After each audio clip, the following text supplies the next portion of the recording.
Assalamu alaikum to everyone. My name is Salman Lakho from 2K19 batch and my registration number is 2K19 AV195. Today our topic is डिस्ट्रोशिया. आज का जो हमारा topic है वो डिस्ट्रोशिया है.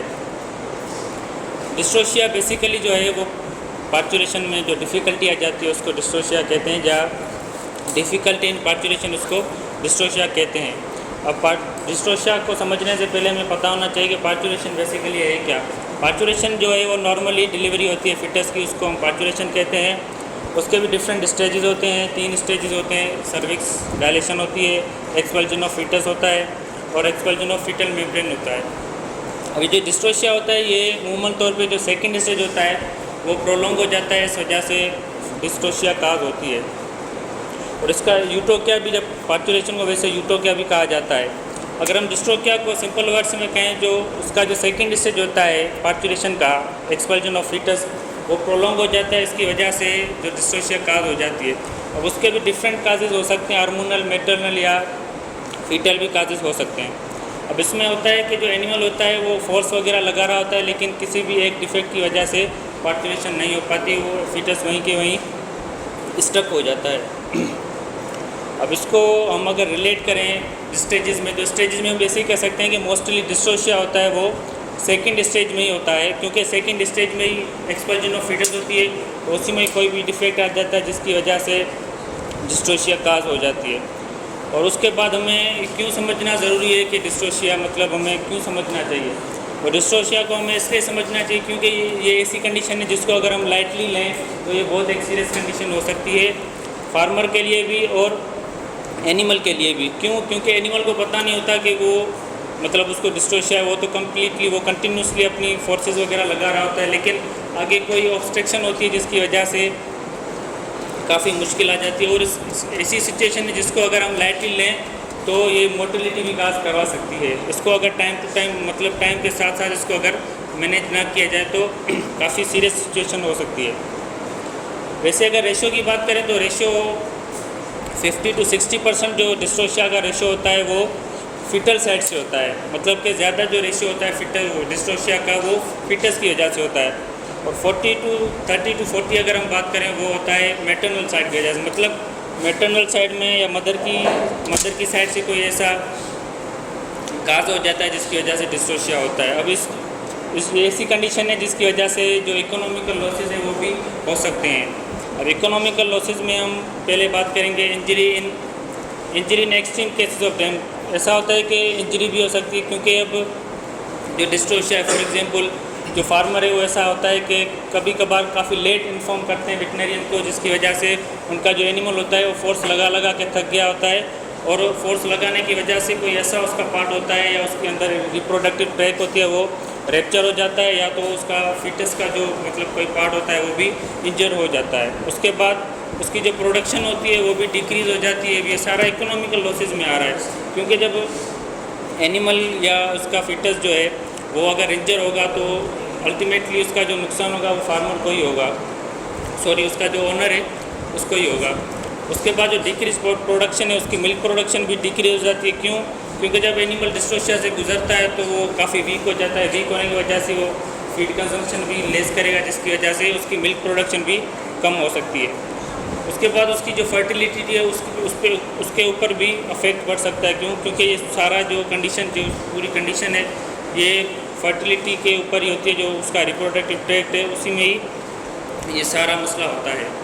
उसके बाद इंक्रीज़ वेटनरी कॉस्ट. अब इंक्रीज़ वेटनरी कॉस्ट कैसे हो सकता है? क्योंकि अब जो फार्मर होते हैं या ओनर्स होते हैं वो तकरीबन काफ़ी पुअर होते हैं, उनका जो गुजारा होता है वो उनके एनिमल पे ही होता है. और अगर एनिमल में ऐसी कोई केस आ जाता है, डिस्ट्रोशिया हो जाता है, तो फिर वो अफोर्ड नहीं कर पाते किसी भी वेटनरियन को मतलब असाइन करने के लिए. और ये एक ऐसी कंडीशन है जिसको अगर हम लाइटली लिया जाए तो काफ़ी ज़्यादा हद तक नुकसान हो सकता है. इवन मतलब मोटिलिटी भी हो सकती है, या तो फिटस की मोटिलिटी, वो तो फिटस की मोटिलिटी तो वैसे ही हो सकती है. इसके अलावा जो मदर है उसकी भी मोटिलिटी हो सकती है. अब इसके अलावा अगर हम बात करें तो वो आगे मेरे मेंबर्स हैं वो बात करेंगे, इसके फीटल काजेज़ के बारे में बताएंगे, इसके मैटरनल काजेज़ के बारे में बताएंगे, और उसकी ट्रीटमेंट वगैरह बताएंगे, और उसकी पोस्ट ऑपरेटिव केयर भी बताएंगे. Thank you very much.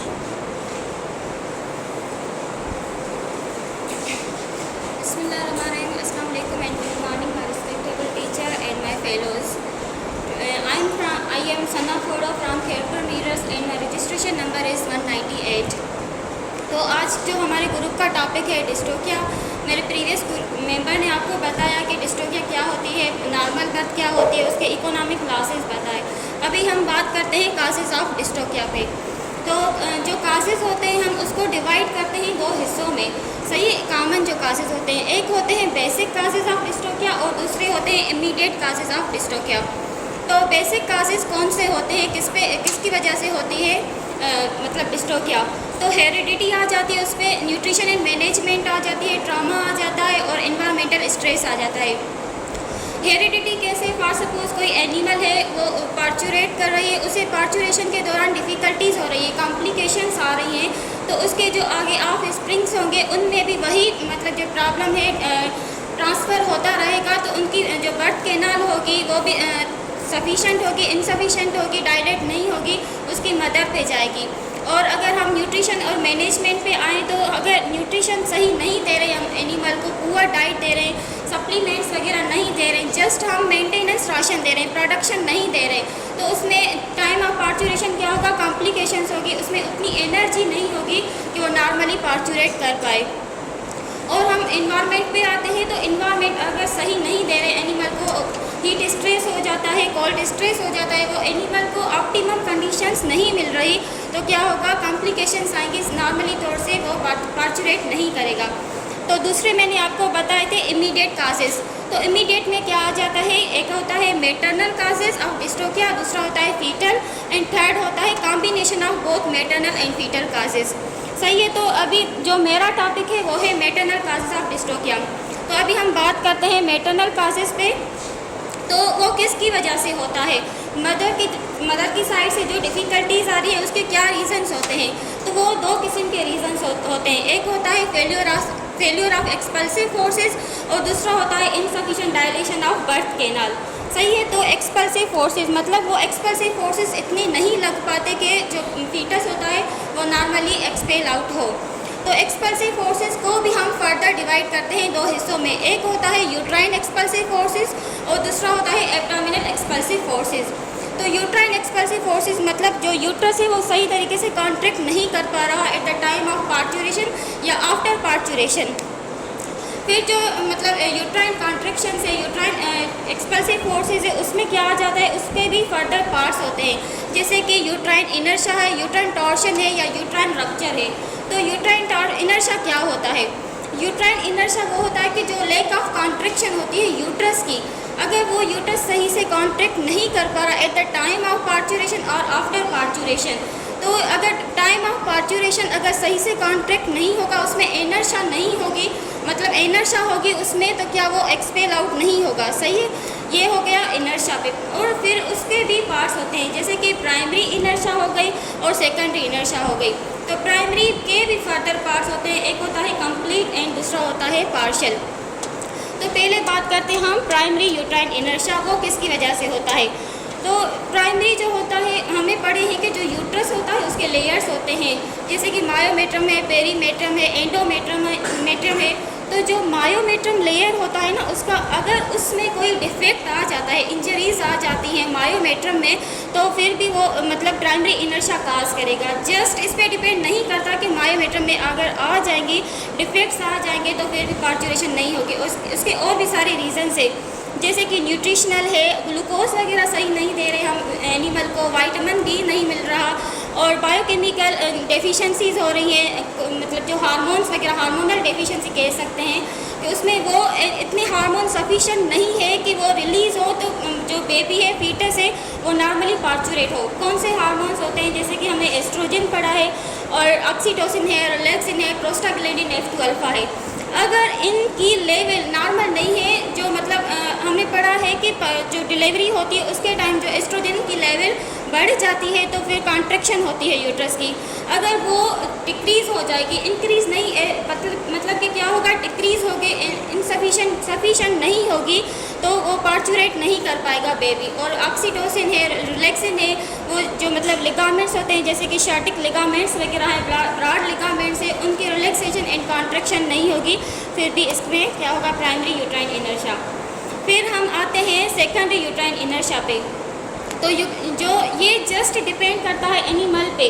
Animal पे कैसे मतलब एग्जॉशन आ जाती है, एनिमल में फटीग वाली कंडीशन आ जाती है।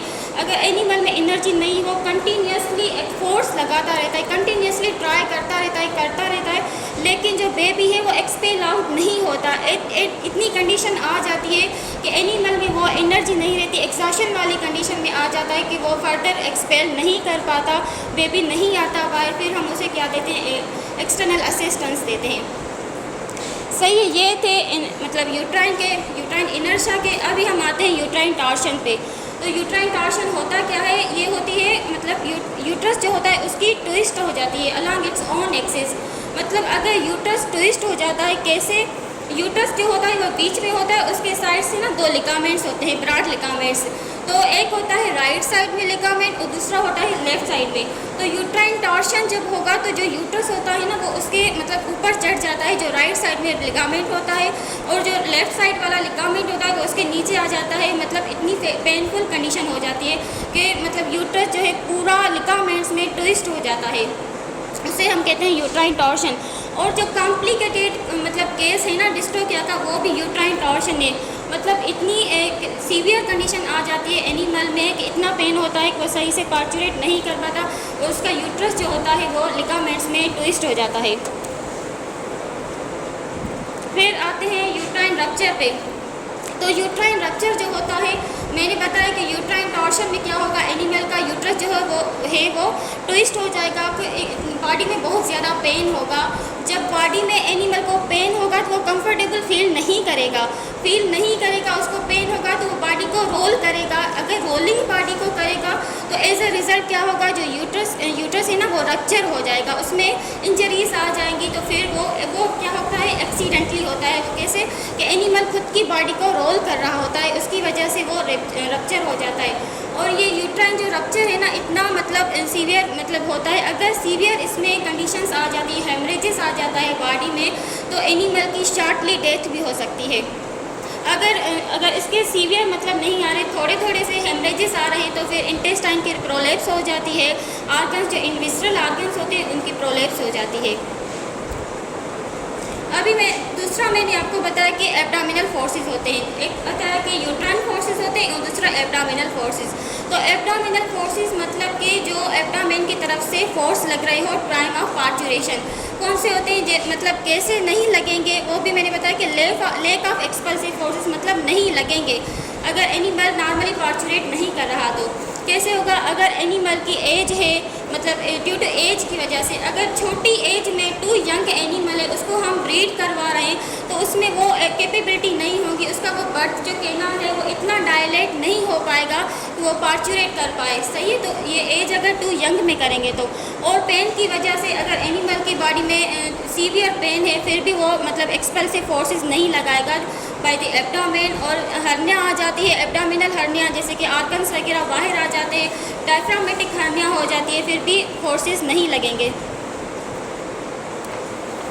फिर मैंने बताया कि एक होता है एक्सपल्सिव फोर्सेस और दूसरा होता है बर्थ कैनाल। सही है, तो बर्थ कैनाल पे कैसे इनएडिक्वेट पेल्विक आ जाता है उसमें, मतलब वो पेल्विस जो है वो सही तरीके से डायलेट नहीं हो पाता। जैसे इसमें कौन से रीजंस आ जाते हैं, जैसे पेल्विक फ्रैक्चर हो जाता है, उसमें कोई इंजरीज आ जाती है, फिर भी वो डायलेट नहीं हो पाएगा। फिर अगर इमेच्योरिटी आ जाती है, एनिमल की एज भी सही नहीं है, यंग है या फिर टू यंग एनिमल है, उसमें भी वो सही तरीके से बर्थ कैनाल जो है डायलेट नहीं होगा।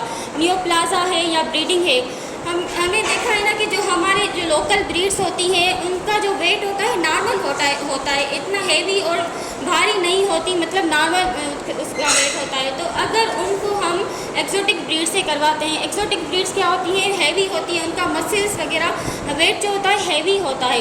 तो अगर उनको हम अपनी लोकल ब्रीड से करवाते हैं, मतलब क्रॉस ब्रीडिंग करवाते हैं, तो क्या होगा कि उनमें जो फीटस बनेगा वो एक्सोटिक ब्रीड्स वाला बनेगा, वो जो हैवी वेट होगा, हाई होगा, मसल्स हाई होंगे, तो जो डेम है उसका बर्थ कैनाल तो अपनी साइज़ के हिसाब से, वेट के हिसाब से, तो फिर भी वो बेबी जो होगा वो नॉर्मली एक्सपेल नहीं होगा। तो ये क्रॉस ब्रीडिंग की वजह से होता है। फिर आते हैं इनसफिशिएंट डायलेशन। इनसफिशिएंट डायलेशन में मतलब जो बर्थ कैनाल है, वेजाइना है, उसकी मतलब सही से डायलेशन नहीं हो रही।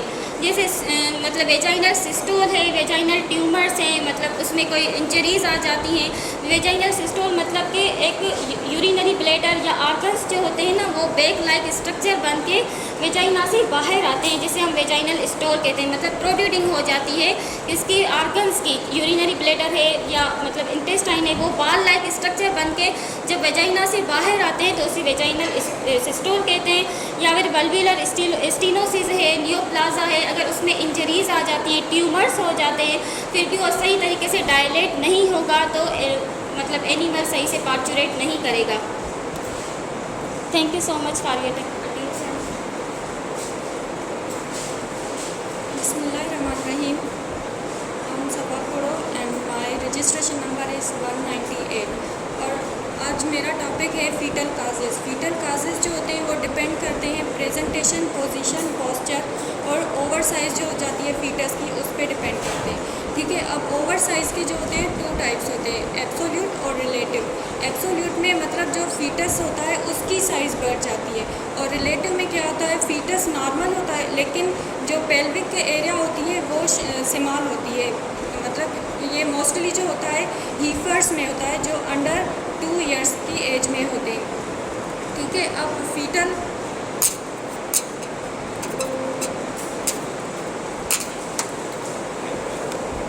प्रेजेंटेशन पे आते हैं। प्रेजेंटेशन में पहले मतलब क्या होती है, पहले प्रेजेंटेशन जो होती है, जो लॉन्गिट्यूडनल एक्सिस होता है फीटस का, उसका रिलेशनशिप हम देखते हैं डेम के साथ, लॉन्गिट्यूडनल एक्सिस ऑफ डेम के साथ देखते हैं। ठीक है, अब उसके टाइप्स कितने होते हैं, 3 टाइप्स होते हैं।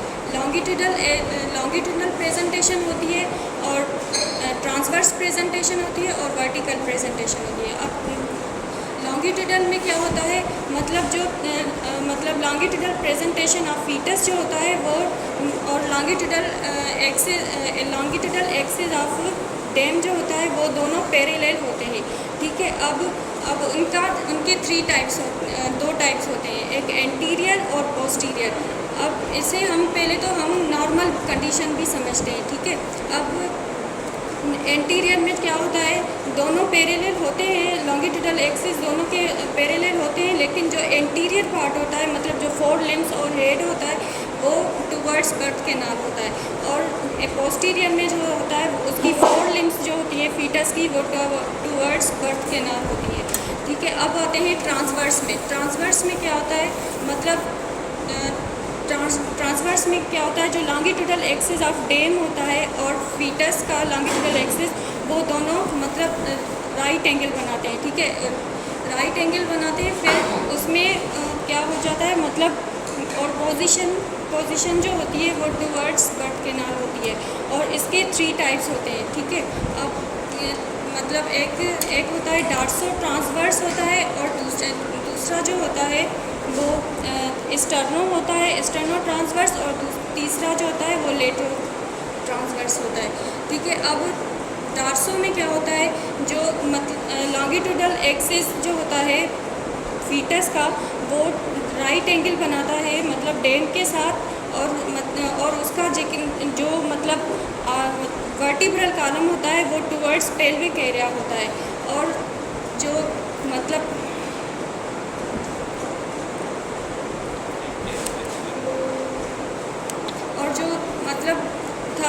सेकंड जो होता है लेटरल होता है, मतलब उसकी जो साइड्स लॉन्गिट्यूडल एक्सिस जो होती है फीटस की, और लॉन्गिट्यूडल डेम के साथ वो मतलब साइड होती है मतलब उसकी साइड्स पे होती है, और थर्ड जो होता है वो वेंट्रल होता है। अब वेंट्रल में क्या होता है, मतलब उसमें भी मतलब दोनों ही लॉन्गिट्यूडल रिलेशनशिप जो होता है, लॉन्गिट्यूडल एक्सिस का होता है डेम का, लॉन्गिट्यूडल एक्सिस ऑफ फीटस।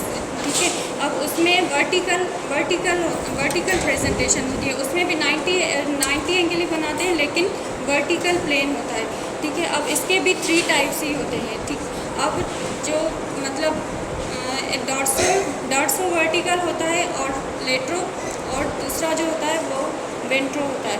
अब डॉर्सो में क्या होता है, जो मतलब जो उसका वर्टिब्रल कॉलम होता है टुवर्ड्स बर्थ कैनाल होता है, और जो मतलब वेंट्रो में क्या होता है, जो उसका स्टर्नम और एब्डोमेन जो होता है वो टुवर्ड्स बर्थ कैनाल होता है। और मतलब लेटर में हम क्या देखते हैं, मतलब जो उसका मतलब जो साइड वाला पार्ट होता है वो टुवर्ड्स बर्थ कैनाल होता है। और तीसरा आता है, और फिर हम करते हैं पोजीशन में मतलब हम देखते हैं कि मतलब जो फीटस का लॉन्गिट्यूडल एक्सिस है उसका रिलेशन होता है कॉर्डेंट पार्ट ऑफ डेम। कॉर्डेंट पार्ट हम मतलब उसे कहते हैं जो पेल्विक का पार्ट्स होते हैं, जैसे कि सेक्टम होता है, इलियम होता है, प्यूबिस होता है, इनके साथ जो रिलेशनशिप होता है वो हम देखते हैं। डॉर्सल पोजीशन होती है जो मतलब डेम के साथ जो होती है वर्टिब्रल कॉलम होता है, और जो फीटस का वर्टिब्रल कॉलम वो दोनों एक दूसरे के साथ होते हैं। और जो मतलब वेंट्रल होता है, वेंट्रल में मतलब जो स्टर्नम और एब्डोमेन होता है वो टुवर्ड्स वर्टिब्रल कॉलम होता है। और जो थर्ड होता है लेटरल में हम देखते हैं मतलब साइड वाला पार्ट, साइड में मतलब जो साइड वाला पार्ट होता है वो डेम के मतलब वर्टिब्रल कॉलम के साथ होता है। अब पोस्चर में क्या देखते हैं हम, जो मतलब फीटस की एक्सट्रीमिटीज़ होती है उसका रिलेशन हम देखते हैं मतलब अपनी ही बॉडी के साथ, ठीक है। अब एक्सट्रीमिटीज़ मतलब क्या होती हैं, मतलब जो मूवेबल पार्ट्स होते हैं, जैसे कि मतलब हेड, नेक और फोर लिम्स और हाइंड लिम्स होती है, ठीक है। अब हेड और नेक के साथ जो मतलब डेविएशन होती है वो हम देखते हैं, मतलब एक हेड के साथ जो होती है वो मतलब इनकम्प्लीट डेविएशन हो जाती है डाउनवर्ड। मतलब उसमें क्या होता है, जो फीटस होता है उसका जो हेड होता है वो मतलब इनकम्प्लीट में मतलब थोड़ा डेविएटेड हो जाता है, और जो कंप्लीट डेविएशन होती है उसमें मतलब देखते हैं कि मतलब पूरा का पूरा हेड जो होता है वो डेविएट हो जाता है, मतलब डाउनवर्ड हो जाता है। और थर्ड जो होता है लेटरल होता है, मतलब जो उसका नेक और हेड होता है वो साइड, लेफ़्ट साइड या राइट साइड दोनों तरफ मुड़ जाती है, उसे हम लेटर डेविएशन कहते हैं। और जो फिर हम देखते हैं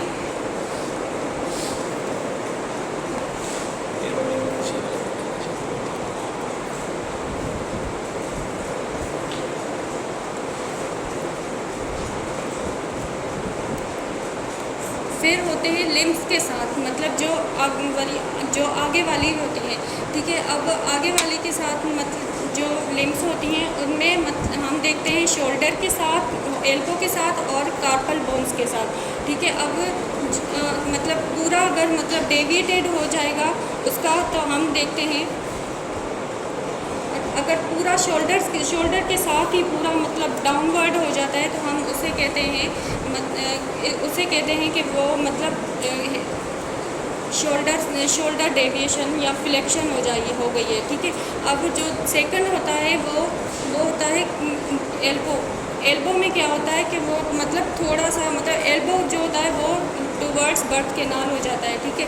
अब कार्पल में हम देखते हैं कि जो कार्पल बोन्स या कार्पल वाला हिस्सा जो होता है वो टुवर्ड्स मतलब थोड़ा डेविएटेड होता है, फ्लेक्शन आ जाती, मुड़ जाता है बर्थ कैनाल की साइड।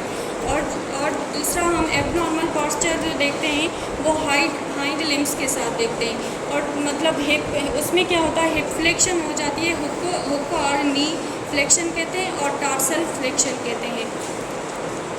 अब हुक फ्लेक्शन में क्या होता है और हिप फ्लेक्शन में क्या होता है, जो उसका हिप बोन होता है वो टुवर्ड्स बर्थ कैनाल आ जाता है, और इसको हम ब्रीच प्रेजेंटेशन भी कहते हैं। और दूसरा जो होता है हुक फ्लेक्शन, या हम उसे नी फ्लेक्शन भी कहते हैं, मतलब जो मतलब हाइंड लिम्स होती है उसका जो मतलब नी वाला पार्ट होता है वो टुवर्ड्स बर्थ कैनाल आ जाता है। और जो थर्ड वन होता है वो टार्सल होता है। टार्सल में भी हम देखते हैं कि मतलब जो टार्सल बोन होता है वो बर्थ कैनाल की साइड आ जाता है।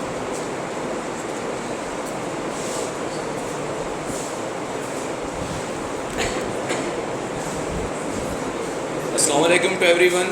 I hope you are doing well. This is me, Shaurun Bhatti, and my registration number is 2K19AV209. आप लोगों ने डिस्टोकिया के बारे में बहुत सारी बातें सीख ली हैं कि डिस्टोकिया है क्या, इसके इकोनॉमिकल लॉसेस क्या क्या हैं, फिर इसकी काजेज़ कौन कौन सी हैं। अब ज़रा बात करते हैं डिस्टोकिया के डायग्नोसिस पर।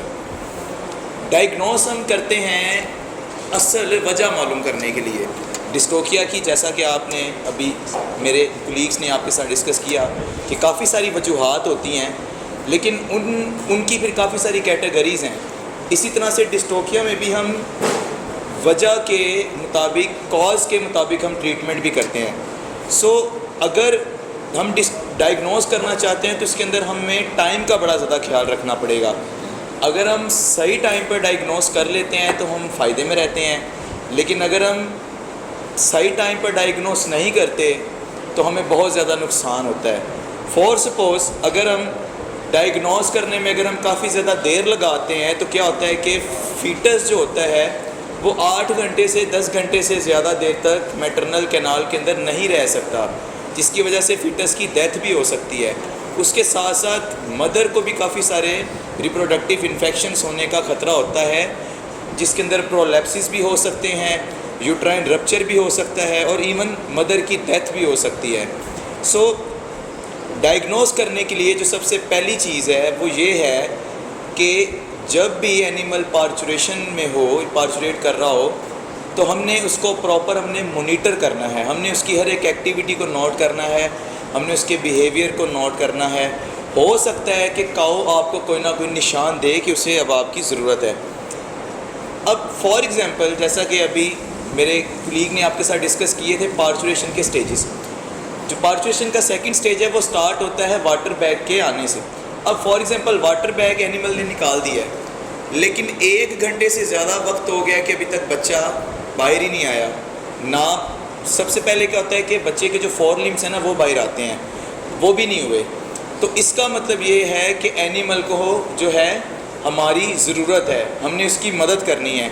इसके साथ साथ जो साइंस हैं डिस्टोकिया के वो क्या हैं? प्रोलॉन्ग्ड लेबर होगा, काफ़ी देर लगेगी लेबर में।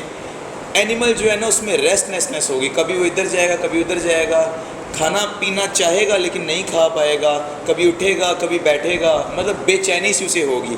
इसके अलावा जो कॉन्ट्रैक्शंस होती हैं जैसे कि यूट्राइन कॉन्ट्रैक्शन है और एब्डोमिनल कॉन्ट्रैक्शन है, हो सकता है कि एनिमल में वो कॉन्ट्रैक्शन हो सकता है कि वो एनिमल वो कॉन्ट्रैक्शन लगाए लेकिन वीक हो सकता है कि वो कॉन्ट्रैक्शंस हों ही ना। इसके अलावा वजाइनल डिस्चार्ज है और समटाइम ऐसा होता है कि फ़ीटस बीच में आकर बेचारा फंस जाता है, मतलब टांगी उसकी बाहर होती हैं, सर बाहर होता है, तो बाकी फ़ीटस जो है पूरे का पूरा बाहर नहीं आ रहा होता। अब इन सारी कंडीशंस जब हम देखें तो इसका मतलब है कि हमने एनिमल को असिस्ट करना है, हमने उसकी हेल्प करनी है कि हम उसकी नॉर्मल तरीके से, सही तरीके से, बग़ैर एनिमल को नुकसान पहुंचाए, बग़ैर बच्चे को नुकसान पहुंचाए, हमने उसकी पार्चुरेशन करवानी है, हमने उसकी डिलीवरी करवानी है।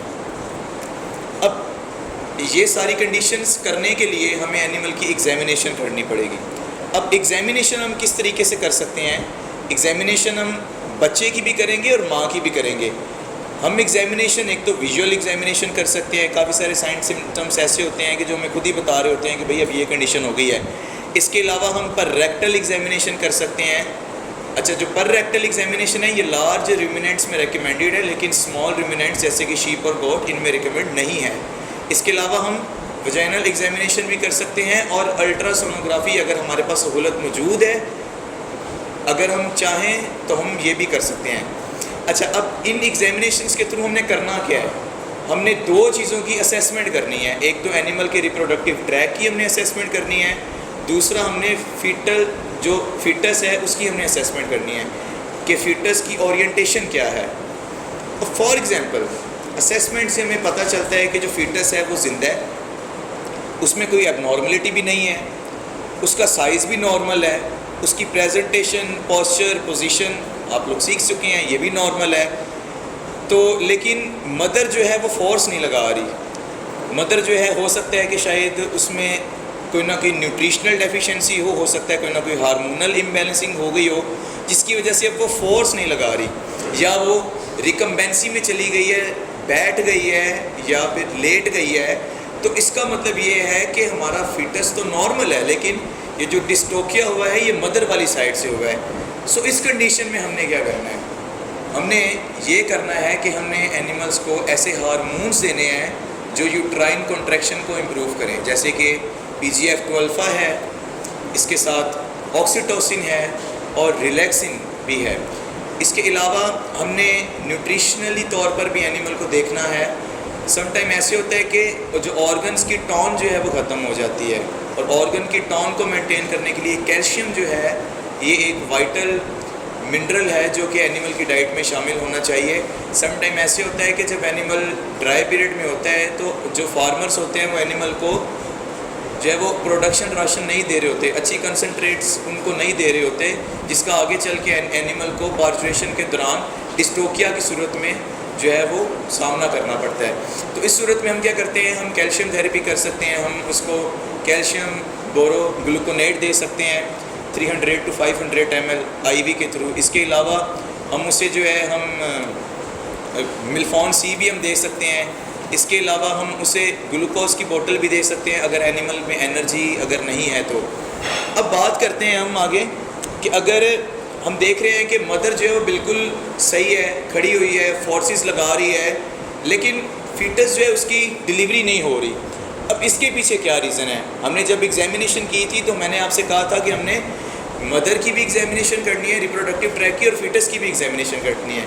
ऑन द एग्जामिनेशन हमें पता चला कि भाई फीटस जो है काफ़ी सारी वजूहत हो सकती हैं इसकी। फीटस जो है उसकी नॉर्मल प्रेजेंटेशन नहीं है, नॉर्मल पोजीशन नहीं है, नॉर्मल पोस्चर में नहीं है, या फिर हो सकता है कि फ़ीटस जो है वो ओवर साइज्ड है, या फिर हो सकता है कि फ़ीटस में कहीं कंजेनिटल डिफेक्ट्स हैं जो हम आगे चल के मैं बताऊंगा वो कौन कौन से हो सकते हैं, या फिर बहुत सारी चीज़ें जो है वो हो सकती हैं। अच्छा, ये जो अब फीटस साइड डिस्टोकिया को करेक्ट करने के लिए हमें क्या करना है, हम इंस्ट्रूमेंट्स की हेल्प भी ले सकते हैं और हम मैन्युअली हैंड से भी कर सकते हैं अगर हम इतने ज़्यादा साउंड हैं तो।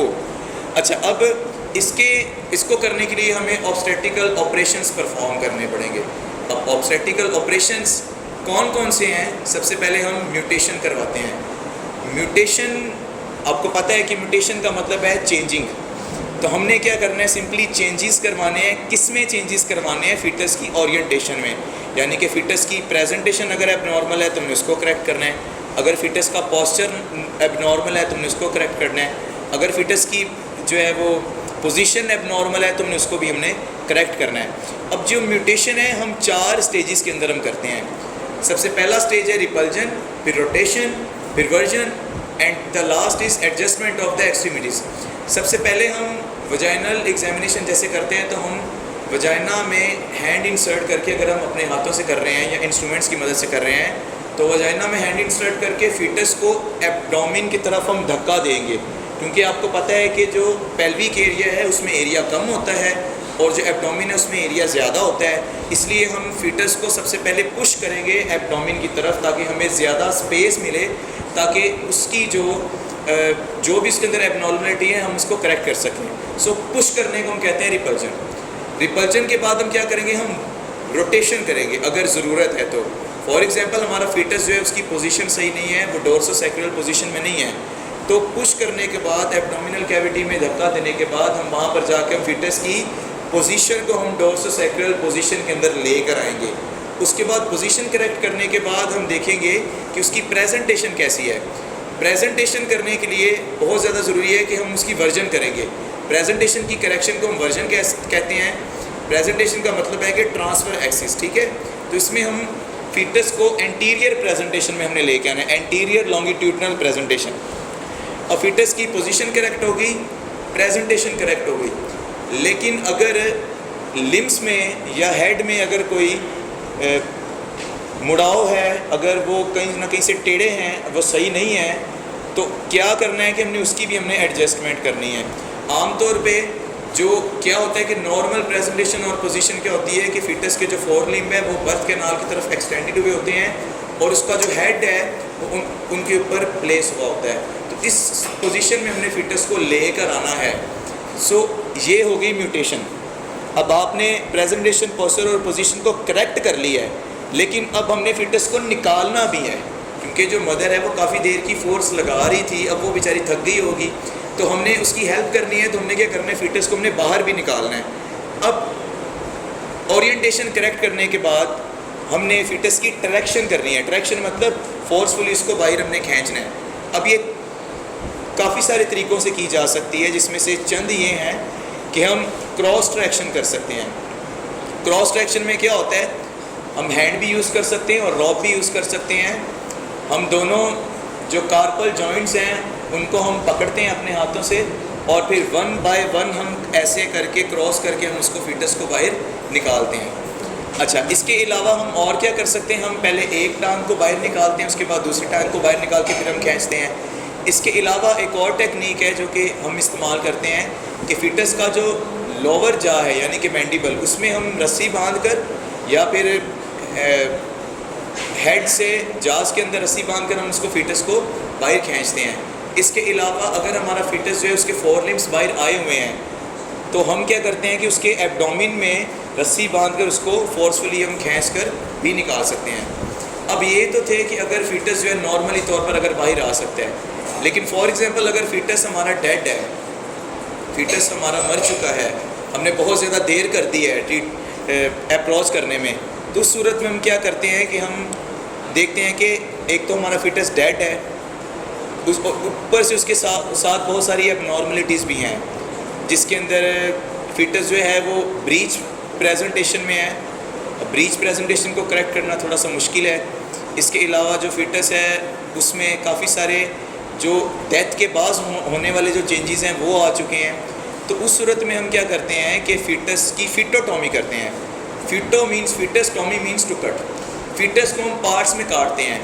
अब काटने के भी 2 तरीके होते हैं, एक इनकम्प्लीट फिटोटॉमी होती है और एक होती है कंप्लीट फिटोटॉमी। कंप्लीट फिटोटॉमी में हम क्या करते हैं, फिटस को हम 6 पार्ट्स में काट देते हैं। सबसे पहले हम फिटस का हेड काटते हैं, उसके बाद लेफ़्ट फोरलिम काटते हैं, उसके बाद राइट फोरलिम काटते हैं, या इसको आप अल्टरनेट भी कर सकते हैं। उसके बाद हम फिटस का ट्रंक काटते हैं, उसके बाद फिर हाइंड लिम्स जो हैं उनको एक एक करके हम काट के बाहर निकालते हैं। अच्छा, फॉर एग्ज़ाम्पल अब कंप्लीट हमें फिटोटॉमी करने की ज़रूरत उस केसेस में पड़ती है जब बिल्कुल ही फिटस जो है वो बाहर ना आ पाए। फॉर एग्जांपल कंप्लीट फिटोटॉमी किए बिना हमारा इनकम्प्लीट फिटोटॉमी से भी अगर काम चल सकता है तो हम वो भी कर सकते हैं। हम किसी एक पार्ट को या 2 पार्ट को काट कर भी हम फिटोटॉमी की मदद से हम बाहर निकाल सकते हैं। अब जो नंबर 4 पर जो ऑब्स्टेट्रिकल ऑपरेशन आता है वो होता है सिजेरियन सेक्शन, जो कि आम तौर पे सर्जरी के थ्रू किया जाता है। सिजेरियन सेक्शन हम उस वक्त ही रिकमेंड करते हैं जब हमारा फिटस लाइव हो, और फिटोटॉमी हम उस वक्त रिकमेंड करते हैं जब हमारा फिटस डेड हो। अब फिटस तो लाइव है, लेकिन जैसा कि आपको काजेज़ में बताया गया है कि इनएडिक्वेट पेल्विक साइज़ है, पेल्विक एरिया जो है वो छोटा है लेकिन फिटस बड़ा है, तो वो बाहर नहीं आ पाएगा। या फिर यूट्राइन टॉर्शन हो गई है, यूट्राइन टॉर्शन की वजह से भी फिटस जो है वो बाहर नहीं आ पाएगा। गो के यूट्राइन टॉर्शन को जो बड़े साउंड और एक्सपीरियंस प्रैक्टिशनर्स हैं वो मैन्युअली भी करेक्ट कर लेते हैं। वो क्या करते हैं कि यूट्रस को लोकेट करते हैं और वहाँ पर लोकेट करने के बाद एनिमल को कास्ट करते हैं और एनिमल की अपोजिट डायरेक्शन में कल्टी लगवा के यूट्रस के अंदर जो बल आया हुआ होता है या जो ट्रन आया हुआ होता है उसको वो रिमूव करते हैं, तो यूट्रस जो है वो खुल जाता है और फिर फिटस को हम बाहर निकाल सकते हैं। लेकिन इन केस अगर बहुत ज़्यादा अगर टर्निंग है तो उस सूरत में हमें क्या करना चाहिए कि हमें सी सेक्शन को रिकमेंड करना चाहिए। इसके अलावा फिटस के अंदर काफ़ी सारे डिफेक्ट्स भी हो सकते हैं। एग्जाम्पल के तौर पर फिटस की जो सबक्यूटेनियस है उसके अंदर एयर की एक्यूमुलेशन हो चुकी है, आमतौर पे ये डेड फिटस में होता है। इसके अलावा जो फिटस की एब्डोमिनल कैविटी है उसके अंदर फ्लूइड जो है वो एक्यूमुलेट हो चुका है, और या फिर जो फिटस है उसमें एबनॉर्मलिटीज़ है, जैसे किसी ऑर्गन की डुप्लीकेशन हो गई या हाइड्रोसेफेलस हो गया, यानी कि सर में जो है वो पानी भर गया जिसकी वजह से सर बहुत ज़्यादा बड़ा हो गया है, नॉर्मली वो ट्रैक से बाहर नहीं आ सकता। या फिर ट्विन्स हैं, ट्विन्स में आमतौर पे हम जो प्रीवियसली मैंने जो ऑब्स्टेट्रिकल ऑपरेशन डिस्कस किए हैं, म्यूटेशन और ट्रैक्शन, उसके थ्रू भी हम कर सकते हैं, लेकिन सी सेक्शन के थ्रू भी हम ट्रीटमेंट इसकी कर सकते हैं। That's all about my presentation, thanks. अस्सलाम वालेकुम एवरीवन। जैसा कि मेरा टॉपिक है पोस्टमार्टम ऑपरेशंस, ठीक है। पोस्टमार्टम ऑपरेशन में हम क्या करते हैं कि जो एंटीबायोटिक्स हैं उनको एंटीबायोटिक्स देते हैं, जिसमें आती है एमोक्सिसिलिन आती है और पेनिसिलिन का ग्रुप आता है डेक्सा को छोड़ के। हम उनको anti steroidal non steroidal inflammatory drugs देते हैं और उनको इंसेट्स देखते हैं ताकि जो है ना उनकी जो है मेंटेन हो सके। और हम उसको न्यूट्रिशन के हिसाब से भी उनका ख्याल करते हैं, उनको हार्मोनल भी देते हैं, कंसंट्रेशन हमें न्यूट्रिशन में कंसंट्रेट्स उनको देने चाहिए।